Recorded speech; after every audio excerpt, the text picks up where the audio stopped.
Welcome to Reality Studio. Subscribe to my channel and press the bell icon. दोस्तों, कुछ अर्सा पहले Mexico के एक पुराने घर से ये छोटा सा सुराख मिला था, लेकिन जब इस सुराख को खोदा गया तो इसके अंदर एक बहुत लंबी सुरंग बनी हुई थी। ये सुरंग अंदर से काफी अच्छी तरह से बनाई गई थी, लेकिन ऐसी कई सुरंगें आपको मेक्सिको में मिल जाएंगी और इनके पीछे की कहानी सुनकर आप हैरान रह जाएंगे। ये 2015 की बात है। मेक्सिको के एक जेल में एक कैदी बैठा हुआ है। ये कोई आम कैदी नहीं है, बल्कि दुनिया का सबसे खतरनाक और जालिम ड्रग डीलर यानी मंशियात फरोश अल चापो है। लेकिन कुछ ही सेकंड्स में ये आदमी इस जेल से गायब हो जाएगा। ये आदमी उठता है और इस जेल के बाथरूम वाले हिस्से में जाकर अचानक गायब हो जाता है। जैसा कि आप देख सकते हैं, ये जेल के अंदर से ही भाग जाता है। लेकिन ऐसा कैसे मुमकिन हुआ?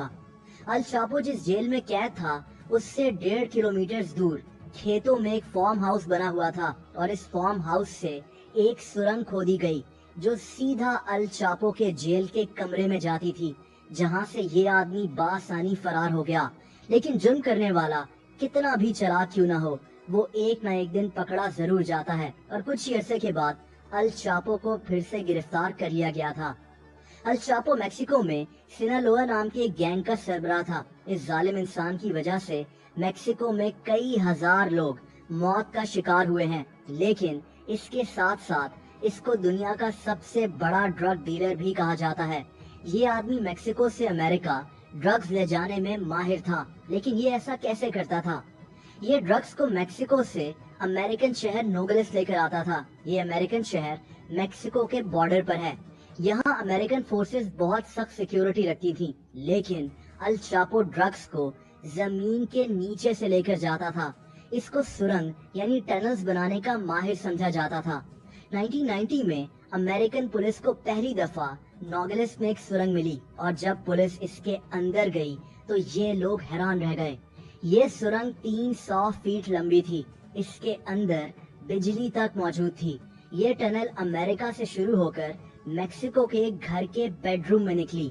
अल चापो यहीं से ड्रग्स स्मगल करता था।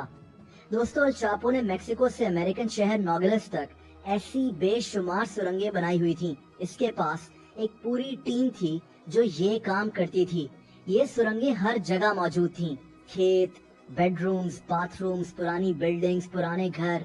अल चापो ने ऐसी सुरंगों का एक जाल बिछाया हुआ था। इन सुरंगों को बनाने में इसके अरबों रुपए खर्च हुए। ये काफी जदीद सुरंगें होती थीं। बिजली, वेंटिलेशन, इनमें हर सहूलत मौजूद थी। ये टनल्स इतनी गहरी बनाई गई थी कि जमीनी रडार भी इनको पकड़ नहीं सकता था। एक सुरंग को बनाने में कई महीने लग जाते थे, लेकिन अल चापो के लिए ड्रग्स स्मगल करने का ये आसान तरीका था और ये जमीन के नीचे से ड्रग्स स्मगल कर रहा था। अमेरिकन शहर नोगलेस को सुरंगों का शहर कहा जाए तो गलत नहीं होगा, क्योंकि पुलिस को आज तक यहाँ से सुरंगें मिलती हैं जो मेक्सिको तक जा रही होती हैं।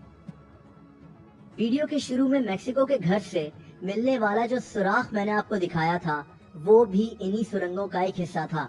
दोस्तों, 1980 तक अमेरिका में ड्रग्स कैरेबियन आइलैंड से स्मगल की जाती थी, लेकिन अमेरिकन फोर्सेस ने इस स्मगलिंग पर काबू पा लिया। लेकिन फिर ये काम मेक्सिको से शुरू हो गया और यहीं से अल चापो की कहानी शुरू हो गई। आहिस्ता आहिस्ता इसका नेटवर्क बढ़ने लगा और जैसा कि मैंने आपको बताया कि इस जालिम इंसान ने मेक्सिको में एक पूरी ड्रग वॉर शुरू कर दी और इसकी वजह से कई हजार लोग मारे गए। लेकिन अल चापो को इस चीज की कोई परवाह नहीं थी। 2014 में मेक्सिकन पुलिस ने अल चापो के घर पर रेड की, लेकिन अल चापो ने अपने घर के बाथरूम में बार टब के नीचे एक सुरंग बनाई हुई थी और ये वहां से फरार हो गया। कुछ ही अरसे में इसको फिर से गिरफ्तार कर लिया गया था और इसको जेल भेज दिया गया।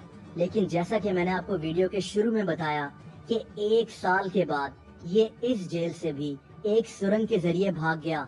ये सुरंग 1.5 किलोमीटर दूर एक फार्म हाउस में बनाई गई थी, जहां से पुलिस को एक पुरानी मोटरसाइकिल भी मिली जिस पर बैठकर शायद इसने ये सुरंग पार की थी। मेक्सिको में इसके सपोर्टर्स तो बहुत खुश थे, लेकिन दोस्तों, मुजरिम जितना भी चालाक क्यों ना हो, वो आखिर पकड़ा ही जाता है। कुछ ही महीने के बाद इसको फिर से गिरफ्तार कर लिया गया। इस दफा भी ये अपने ठिकाने से ایک سرنگ کے ذریعے بھاگنا چاہ رہا تھا۔ یہ سرنگ ایک گٹر کے ڈھکن میں جا کر کھلتی تھی، لیکن اس کو فائنلی پکڑ لیا گیا۔ اس کو امریکہ بھجوا دیا گیا اور آج الچاپو جیل میں عمر قید کی سزا کاٹ رہا ہے۔